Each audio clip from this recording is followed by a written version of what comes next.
Hello students, today we are going to continue chapter 1, the living world. In last video we had studied biology is the study of life processes and living beings. साथ में biology is the story of life on earth. कैसे अर्थ पे first life form evolve हुआ. उसके बाद biology is also the story of evolution of living organisms on earth. कैसे first जो भी लाइफ फॉर्म हुआ, prokaryotic cell, then eukaryotic cell, multicellular organisms and so on. कैसे एवोल्यूशन हुआ, pisces, amphibians, reptiles, birds, mammals and present day human being कैसे form हुए, ये सब कुछ है बायोलॉजी के अंदर, एवोल्यूशन के अंदर. अब जब पास्ट, प्रेजेंट या फ्यूचर किसी भी तरह के ऑर्गेनिजम्स की बात करें, सभी में कुछ सिमिलैरिटीज़ हैं, सभी एक कॉमन जेनेटिक मटेरियल शेयर करते हैं, दैट इज ईदर डीएनए और आरएनए. सभी के सेल्स में जेनेटिक मटेरियल है, सभी में ये सिमिलैरिटी है. और जैसे जैसे हम इवोल्यूशन में दूर जाएंगे, डिग्री ऑफ वेरिएशन बढ़ता चला जाएगा. अब जब हम बायोडाइवर्सिटी की बात करते हैं तो there is huge diversity in the world all around. हम देखते हैं हमारे चारों तरफ बहुत तरीके के प्लांट्स हैं, बहुत सारे इंसेक्ट्स हैं, बर्ड्स हैं, हमारे पेट एनिमल्स हैं, वाइल्ड एनिमल्स हैं, बहुत सारे माइक्रो ऑर्गेनिजम्स हैं. चारों तरफ वाइड वैरायटी देखने को मिलती है.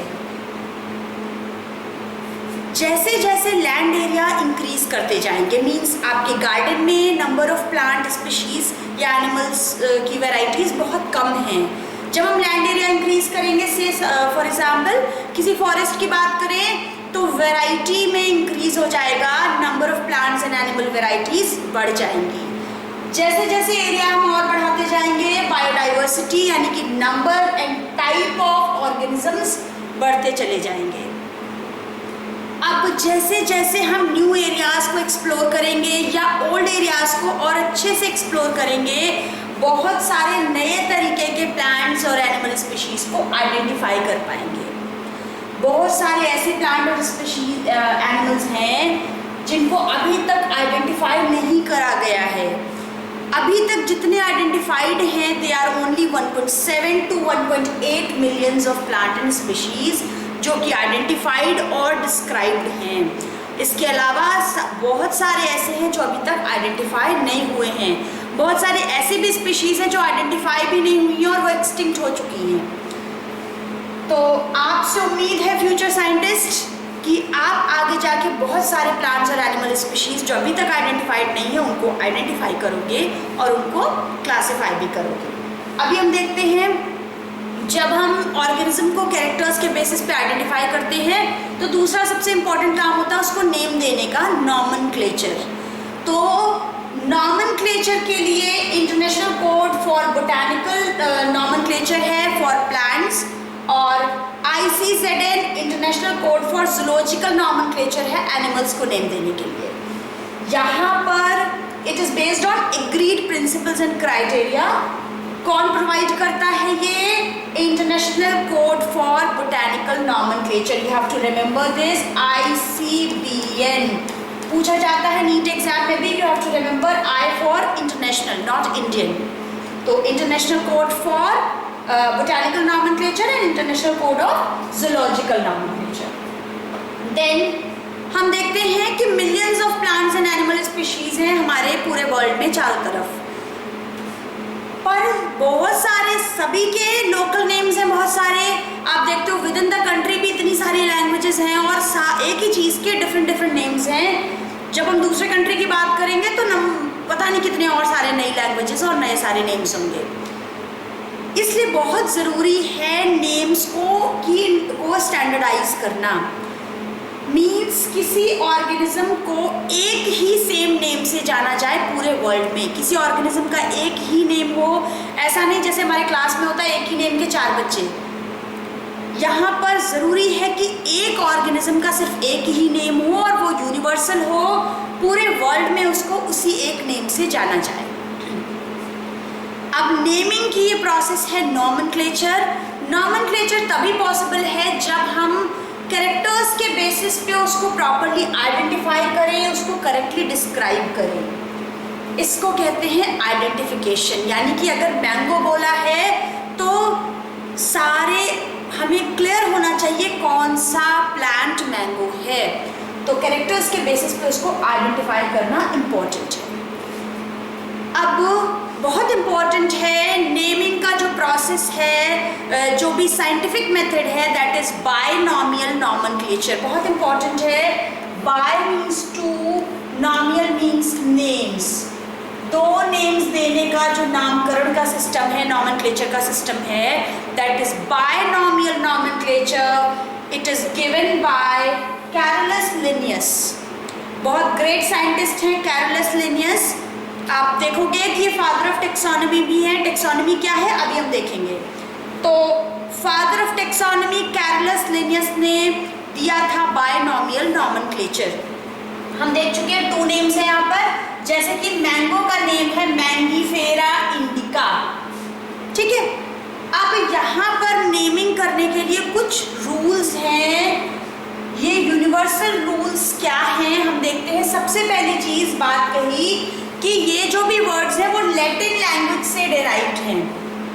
ये लैटिन लैंग्वेज के वर्ड है, इसलिए इंग्लिश के बाकी वर्ड से इसको डिफ्रेंशिएट करने के लिए इसको इटैलिक्स में लिखा जाता है। आप देख सकते हो बाकी से डिफरेंट है, ये इटैलिक्स में लिखा जाता है, पहला रूल। सेकेंड रूल है कि यहाँ पर आप देख सकते हो 2 नेम्स हैं। जो फर्स्ट नेम है ये होता है नेम ऑफ जीनस,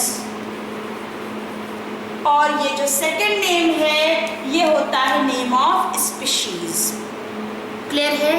हमेशा यहाँ पर 2 नेम्स लिखे जाते हैं, and first name represent genus name and second name represents species name. Third point है कि जब भी हम इसको हैंड रिटन लिखते हैं it should be underlined separately. Both the words should be underlined separately, और अगर हम प्रिंटेड फॉर्म में है ये तो it should be in italics, ठीक है। फोर्थ पॉइंट है कि जैसे हमने देखा है 2 नेम्स हैं, तो जो फर्स्ट नेम है genus name that starts with the capital letter and species name starts with the small alphabet. Clear हो गए। यहाँ पर बायनॉमियल नॉमेनक्लेचर में 2 नेम्स होंगे। First name will be genus name, second name will be species name. यहाँ पर कुछ examples लिखे हैं मैंने, आप देख लो। नेम सुन के डरना नहीं है, आप देखोगे कि बहुत इजी है। Solanum nigrum, Solanum melongena, Solanum tuberosum. ज़्यादा डिफिकल्ट नहीं है क्योंकि सोलेनम तो सब में कॉमन है। First name that is genus name is common in all the 3 plants. Solanum nigrum है मकोई, सोलेनम मेलॉन्जेना है आपका ब्रिंजल प्लांट, और सोलेनम ट्यूबरोसम इज पोटैटो। तीनों में कुछ कुछ सिमिलैरिटीज है, कुछ मिलते जुलते हैं। तीनों में सोलेनम कॉमन है, सब species name nigrum, melongena and tuberosum different है। फर्स्ट नेम कैपिटल है जीनस का, जबकि स्पीशीज का नाम जो है स्टार्टिंग वो स्मॉल अल्फाबेट से है। सभी जगह 2 नेम है, और अगर मैं हैंड रिटन लिखूंगी इसको सोलेनम ट्यूबरोसम, तो बहुत ज़रूरी है कि मैं दोनों नेम्स को सेपरेटली अंडरलाइन करूं, जबकि यहाँ पर ये अंडरलाइन नहीं थे पहले से। क्यों? क्योंकि ये इटैलिक्स में लिखे हुए हैं, इसलिए अंडरलाइन करने की ज़रूरत नहीं है, ये प्रिंटेड फॉर्म में है। अब कुछ और एग्जाम्पल्स देख लो। Lion, tiger and leopard. Lion का जूलॉजिकल नेम है Panthera leo, Panthera tigris tiger का नाम है, और पैंथेरा पैरडस लेपर्ड का नाम है। यहाँ पर भी आप देख सकते हो कि पैंथेरा सिमिलर है, कॉमन है, ज़्यादा डिफिकल्ट नहीं है इनको याद रखना। याद नहीं रखने आपको, बहुत सारे नेम अपने आप ही याद हो जाएंगे जो थोड़े बहुत वो इनफ है। Panthera leo, Panthera tigris and Panthera pardus. ये मैंने नेम्स इसलिए बता दिए क्योंकि अगले वीडियो में ये नेम्स आपको काम आएंगे, तो आज एक बार आप सुन लोगे तो आपको याद होगा जल्दी से जब आप नेक्स्ट टाइम इसको ठीक से पढ़ोगे। अब हम देखते हैं क्लासिफिकेशन क्या है और क्यों ज़रूरी है। सिंपल अगर बात करी जाए कि कहीं पर एक पॉपुलेशन है और आपको इनके कैरेक्टरिस्टिक्स की स्टडी करनी है, तो क्या पॉसिबल हो पाएगा इतने सारे लोगों को एक एक को इंडिविजुअली स्टडी कर पाना? बिल्कुल भी नहीं। तो हम इनको सिंपल इजीली ऑब्जर्वेबल कैरेक्टर्स के बेसिस में हम किसी ग्रुप्स में डिवाइड कर देते हैं। से फॉर एग्जांपल हमने इनको मेल और फीमेल 2 ग्रुप्स में डिवाइड कर दिया। अब अगर सारे मेल में से उठा के एक इंडिविजुअल की हम स्टडी कर लेंगे तो वो कैरेक्टर सभी में कॉमन होंगे। सिमिलरली एक फीमेल की स्टडी कर लें तो वो कैरेक्टर्स बाकी सब में भी होंगे। तो व्हाट इज क्लासिफिकेशन बहुत ज़रूरी है for the ease of study, क्योंकि हम इंडिविजुअली सभी की स्टडी नहीं कर सकते हैं। क्या करते हैं? This is the process by which anything is grouped into convenient categories based on some easily observable characters. Easily observable characters के बेसिस पे हमने ग्रुपिंग बना दी, वो है क्लासिफिकेशन। बहुत जनरलाइज्ड टर्म है क्लासिफिकेशन। जैसे कि हमने बोला डॉग, तो डॉग्स आपके दिमाग में क्लियर पिक्चर आ जाती है कि ये सभी डॉग्स हैं। सिंपल ऑब्जर्वेबल कैरेक्टर्स के बेसिस पे आप जान सकते हो कि ये डॉग है, ये कैट्स हैं, सारी ये कैट है, ये इंसेक्ट्स हैं, ये सभी इंसेक्ट्स हैं, आराम से आप आइडेंटिफाई कर पाते हो। ये प्लांट्स हैं, ये एनिमल्स हैं। तो इस तरीके से हम ग्रुपिंग कर देते हैं। अब हम देखते हैं ग्रुपिंग के अंदर भी, जब हमने बोला डॉग या कैट, ये सभी मैमल्स हैं। मैमल्स तो मंकी भी हैं, ह्यूमन बीइंग्स भी हैं, ये सभी एनिमल्स भी हैं। तो यहाँ पर कुछ कैटेगरीज ज़रूरी हैं, मीन्स लाइक प्लांट्स और एनिमल्स। तो एनिमल्स हैं, एनिमल्स में मैमल्स हैं कि कुछ और हैं? मैमल्स में ये डॉग अलग है, कैट्स अलग हैं। तो इस तरीके से हम इनको अलग अलग कैटेगरीज में डिवाइड करते हैं। और स्टडी की ईज के लिए हमने कैटेगरीज बनाई है, और इन कैटेगरीज के लिए साइंटिफिक टर्म है टैक्सा। याद रखना है, इन डिफरेंट कैटेगरीज के लिए साइंटिफिक टर्म है टैक्सा। ये टैक्सा इंडिकेट करता है कि किस कैटेगरी, डिफरेंट लेवल की कैटेगरीज को इंडिकेट करता है। ये एक टैक्सा है, ये डिफरेंट टैक्सा हैं, अलग अलग कैटेगरी को इंडिकेट करता है ये टैक्सा।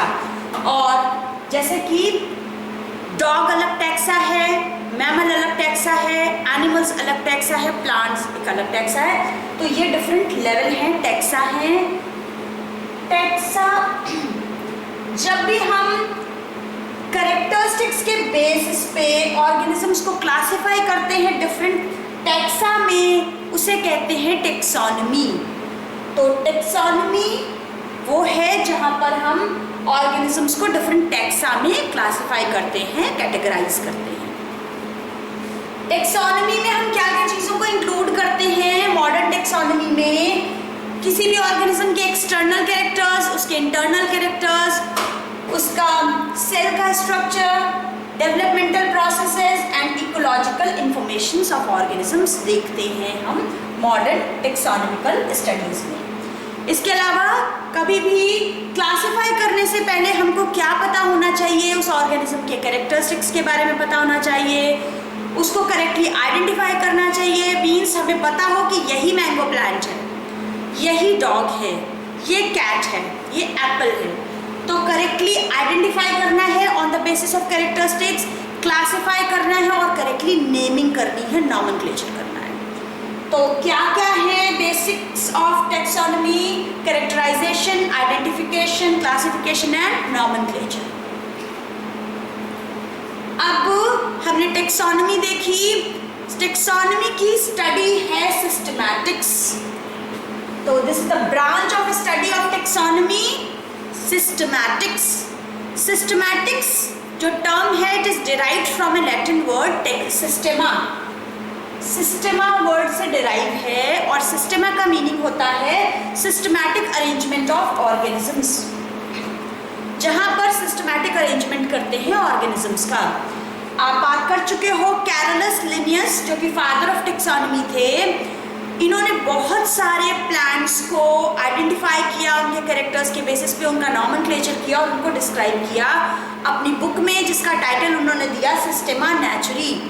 ये सिस्टेमैटिक्स वर्ड वहीं से आया है, उनकी बुक का नाम था, टाइटल था सिस्टेमा नेचुरी। अब आजकल सिस्टमैटिक्स का जो स्कोप है वो इनलार्ज हो गया है, वहाँ पर फाइलोजेनेटिक रिलेशनशिप भी देखे जाते हैं। फाइलोजेनेटिक रिलेशनशिप मीन ऑर्गेनिजम्स का इवोल्यूशनरी रिलेशनशिप, कौन पहले इवॉल्व हुआ, कौन बाद में इवॉल्व हुआ। तो सिस्टमैटिक्स में क्या क्या चीज़ें इंक्लूड हो जाएंगी? Identification, nomenclature and classification. This is all about classification, taxonomy and systematics. अब नेक्स्ट वीडियो में हम टेक्सोनॉमिकल हायरार्की की बात करेंगे। Till then stay safe, stay healthy. Thank you.